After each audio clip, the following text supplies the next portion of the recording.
this idea. What habits should coaches be looking to cultivate? I think the number, I think part of it is really finding ways to, one of the biggest habits I think is finding ways to stay focused, like limiting distraction, I feel like is huge. That really finding, like when people are stressed out, like having a really tight loop so that you aren't like going down another rabbit, like your distraction doesn't also open up another rabbit hole. That to me feels like the key, like for me, I allow myself to stare out the window now. Like that's what I do. You got your binoculars. I'm out there. I mean, that is an allowable, that's an allowable distraction, during work time. But I mean, to be so disciplined on it, I feel like our attention and care, there's a certain discipline that's required. Yeah. I've also been playing with hourglasses lately too. Like, I have this one here.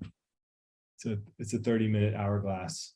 So that's like and then there's this other one here. That's the 5 minutes. So the 30 minutes, the warm up, so I flip it over. I have 30 minutes warm up where I only allow myself to write or stare out the window for 30 minutes. And if I have an idea that is distracting, I write it down on only a sticky note, not a notebook, but a sticky note, because the idea has to be able to fit on this for me to come back to it later. And it doesn't allow me to go to a rabbit hole to like go, oh, like, let me work on the pricing page or schedule page again. Like, no, it's just, I write it on here and then I go back to writing what I'm doing.